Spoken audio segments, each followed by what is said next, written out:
여러분 반갑습니다. 역사를 빛낸 한글 28대 사건 책의 홍보를 맡게 된 정승아입니다. 제가 얼마 전에 책 한 권을 읽었는데요. 역사를 빛낸 한글 28대 사건이라는 책을 읽었습니다. 제가 이 동영상을 올리는 이유는요.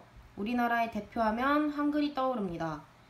우리나라뿐만이 아닌 전 세계에서 유명한 우리나라의 한글과 관련된 무언가를 알리고 싶었습니다. 이 역사를 빛낸 한글 28대 사건 책에는요. 모두 진짜 28대 사건의 내용들이 담겨 있습니다. 글은 김수롱 선생님께서 쓰셨네요. 28대 사건들 중 흥미로운 사건 하나를 모두가 알았으면 좋겠어서 이렇게 올리게 됩니다. 제가 고른 사건은 한글 20대 사건입니다. 먼저 구성으로는요. 책을 간단하게 소개하고 한글 20대 사건의 이야기를 소개할 겁니다. 그리고 이번 이야기의 주인공인 정조의 그 외의 편지 내용 몇 가지 소개와 한글 우수성과 한글 세계화 책을 인용한 잠깐의 제 생각의 내용이 있고요.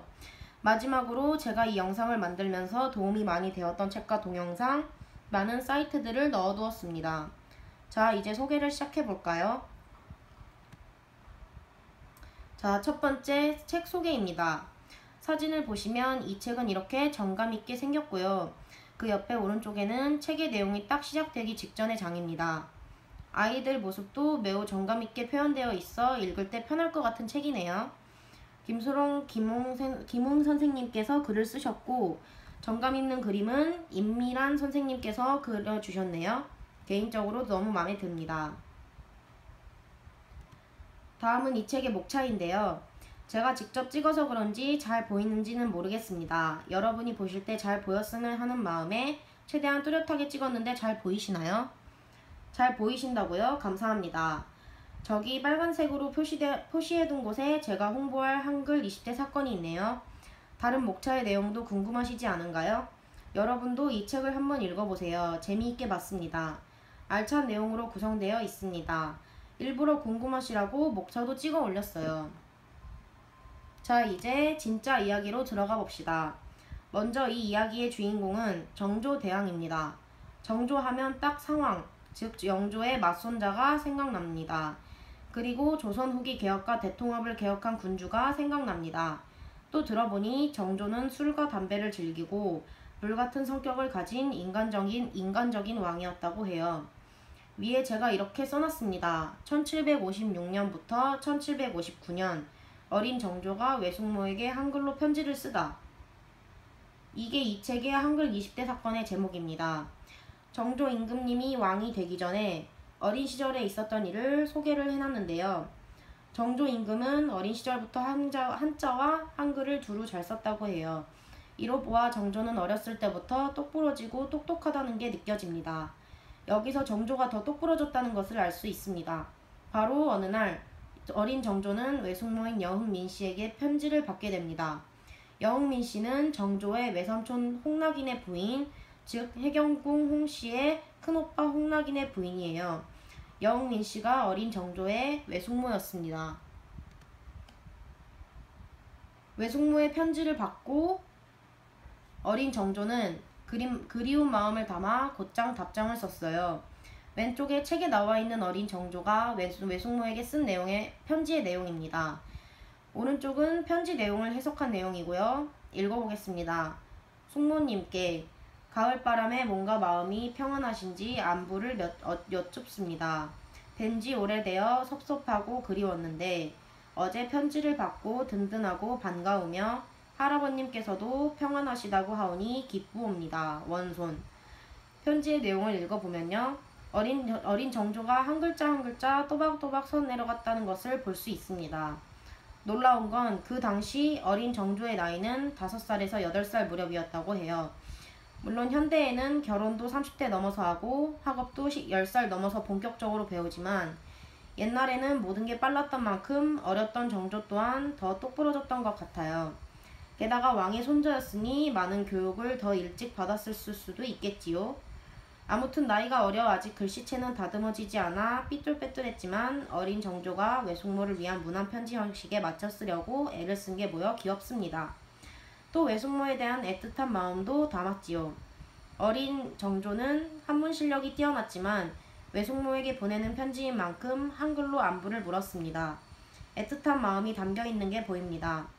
어린 정조는 할아버지의 안부를 묻는 것도 잊지 않았습니다. 할아버지의 건강에도 마음을 쓸 정도로 효심이 가득했어요. 조선시대 그 당시에는 왕족이나 사대부 집안의 여성들은 주로 한글로 편지를 주고받았다고 합니다. 그래서 외숙모인 여흥민 씨도 또한 답글을 한글로 주고받았다고 해요. 이렇듯 조선시대에는 왕족부터 노비까지 많은 사람들이 한글 편지로 안부를 주고받았습니다. 그러면서 서로의 정을 확인할 수 있었겠죠? 다음은 한글 20대 사건 중 보면요. 훗날 정조가 자신의 문신인 심한지에게 쓴 편지도 소개되어 있습니다. 왼쪽이 이제 소개되어 있는 심한지에게 직접 쓴 편지고요. 오른쪽이 편지의 내용입니다. 해석본을 제가 읽어보겠습니다. 요사이 벽패가 떨어져 나간다는 소문이 잠옷 성행한다고 한다. 내허 외실에 비한다면 그 이해와 득실이 과연 어떠한가. 이렇게 한 뒤라야 우리 당의 광사를 얻을 수 있을 것이다.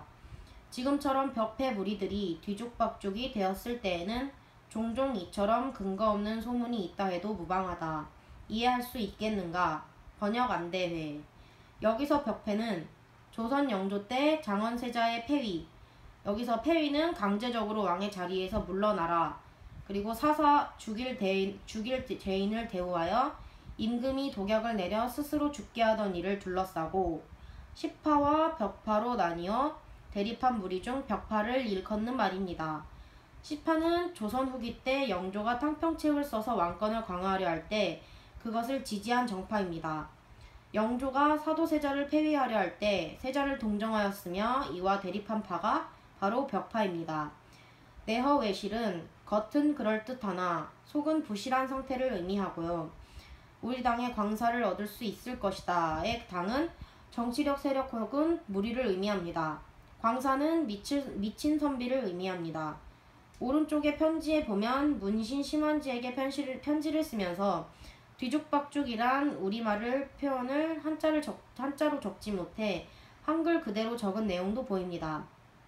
비록 정조의 한문 실력이 뛰어났지만 마구 뒤섞여 엉망이 된 상태를 가리키는 말로 우리말 뒤죽박죽만큼 적당한 한문을 찾을 수 없었던 것 같아요. 여기서도 역시 편지를 매우 똑부러지게 쓴 정조의 필체를 볼 수 있습니다. 당차기도 한 것 같지만 걱정도 많아 보이는 글의 느낌도 납니다. 다음은 책에는 나와 있진 않지만 정조가 쓴 다양한 편지들을 몇 가지만 제가 이제 준비해봤어요. 첫 번째는 1755년부터 1759년으로 추정되는 편지입니다. 이 또한 큰 외숙모인 여흥민 씨에게 보낸 편지입니다. 먼저 읽어보겠습니다. 문안 아래고 기후 무사하신지 문안을 알고자 합니다. 이 조건, 그러니까 여기서 조건은 버선을 뜻하고요. 조건은 저에게 작사오니 수대를 신기옵소서. 조카. 편지를 보면요. 발신자가 지리라고 되어 있고 필체도 매우 미성숙합니다. 그러한 점을 볼 때 원손 시절에 쓴 것이 분명합니다. 이 편지에 등장하는 수대는 정조의 외사촌 홍수영의 아이 때의 이름이므로 편지의 상한 연대가 정조의 나이 약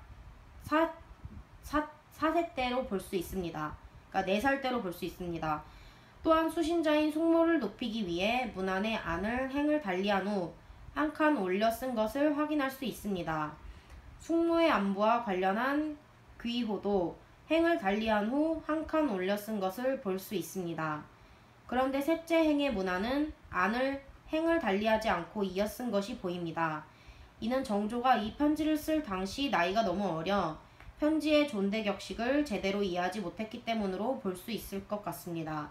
그래도 어린 정조가 큰 외숙모를 애틋하게 보는 마음은 정확히 보이는 글입니다. 귀엽습니다. 다음도 1755년부터 1759년 이전의 편지로 볼 수 있습니다. 먼저 해석하여 읽어보면 올해 편지를 못하여 섭섭했는데 그저께 편지를 보니 든든하고 반갑사오며 원손. 이 편지는 다른 편지에 비해 내용이 매우 소략한 것을 볼 수 있습니다. 발신자가 원손이라고 되어 있는 것을 볼 때 세손 책봉 이전에 즉 정조 8세 이전에 쓴 편지일 것으로 추정하고 있습니다.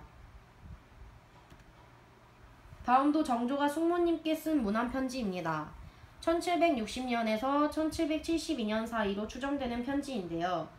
이 편지는 발신자가 세손이라고 되어 있으므로 1759년 2월 이후에 작성된 것으로 보입니다. 편지의 수신자인 숙모님을 높이기 위해 문안의 안과 병환을 행을 달리하여 한 칸 올렸었고, 본문 내용에 등장하는 어머니 해경궁 홍씨를 높이기 위해 마마를 행을 달리하여 한 칸 올렸음이 보입니다. 본문 내용을 편지지 전체에 큰 글씨로 채워 넣지 않고 편지지 중앙에 하단에 적어 여백의 미도 살렸음이 보입니다. 필체도 이전에 비해 상당히 성숙해졌음을 볼 수 있습니다. 한번 읽어보겠습니다. 밤사이 문안 알고자 하며 오늘은 병환이 어떠하신지 알고자 합니다.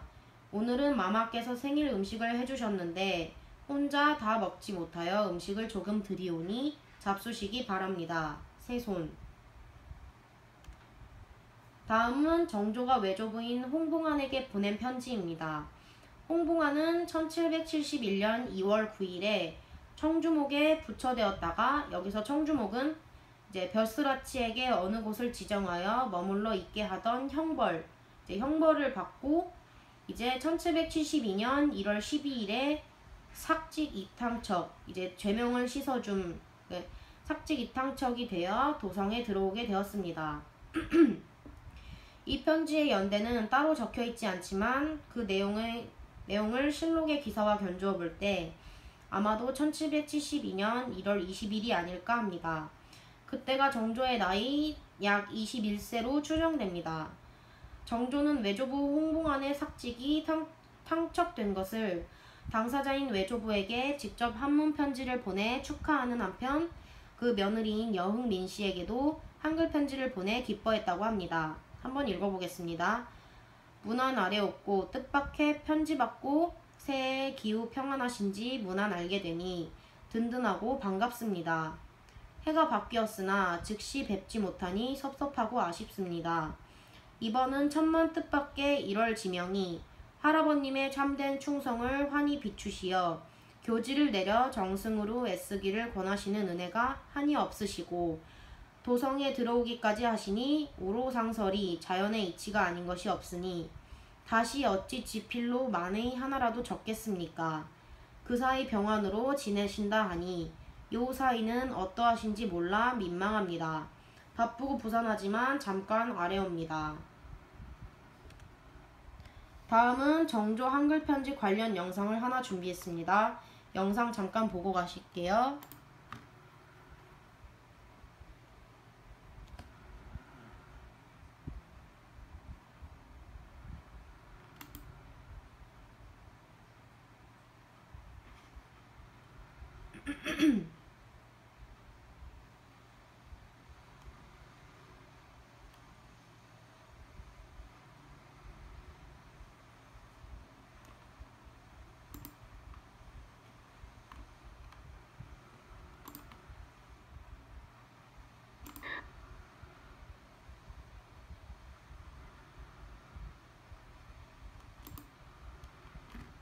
조선시대의 왕실 여인들의 한글 편지들은 간혹 공개됐었지만 왕이 쓴 한글은 거의 발견되지 않았었는데요. 정조대왕이 5살 때부터 40여 년간 외숙모에게 쓴 한글 편지가 나와 화제가 되고 있습니다. 오유림 기자입니다. 이 조건은 내게 적사오니 수대에 신기옵소서. 자기한테 맞지 않는 작은 버선을 사촌동생 수대에게 주라는 내용의 편지입니다. 정조가 5살 때 외숙모인 영민씨에게 보낸 한 문장짜리 편지로 갓배운 한글 글씨체는 여느 집 아이와 다름없습니다. 정조는 다음 해인 6살 때도 외숙모의 편지를 받고 반가운 마음 가득한 답장을 보냈습니다. 편지는 1777년 왕이 된 뒤에도 이어졌습니다. 설을 앞두고 외숙모 여흥 민씨의 안부를 묻는 편지에는 인삼, 광어, 꼬막 등 같이 보낼 선물의 목록도 써놓았습니다. 승하 2년 전까지 40여 년에 걸쳐 쓴 한글 편지는 14통. 어릴 적 삐뚤빼뚤한 글씨는 세월과 함께 또렷해지고 붓 가는 대로 흘려 쓴 듯한 글자들도 멋스러움을 간직하고 있습니다. 평상시에 한글을 구사하지 않았다면 저런 한글체가 나올 수 없었다는 거죠. 개인이 소장하고 있던 정조의 한글 편지. 정조 국문 어필첩은 다음 주 경매에 붙여지고 3억 원부터 시작합니다. 이전에도 왕의 한글 편지가 공개된 적이 있긴 하지만 이번처럼 많이 발견된 건 처음인데 조선 후기 왕실에서는 한글이 생각보다 널리 사용됐던 걸로 추정됩니다. MBC 뉴스 오유림입니다.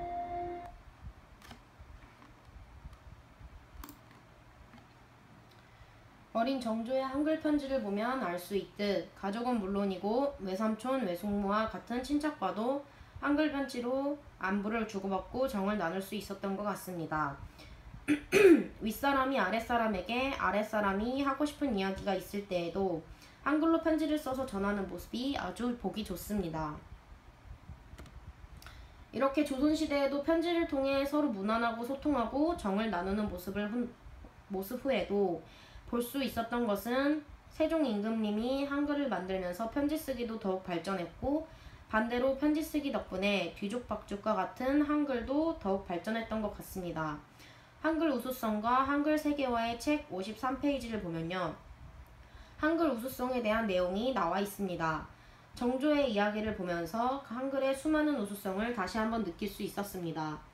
그 중에서도 저는 개인적으로 소통, 사용, 효용성의 우수성을 많이 느낄 수 있었습니다. 표의 객관 특성과 상대 특성의 우수성이 부족하다는 것이 아니라 정조의 많은 편지들과 이야기를 살펴보면 소통성에 있어서는 특히나 한글의 우수성이 조선시대에도 매우 뛰어났다고 생각합니다. 정말 한글 대단한 것 같습니다. 이거는 제가 PPT 영상을 만들면서 참고가 되었던 책들과 영상과 사이트였고요. 한글 국립박물관에 가면 정조가 쓴 많은 편지들을 더 볼 수 있어서 가보려고 합니다.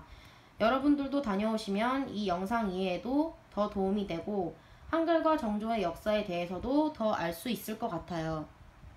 감사합니다.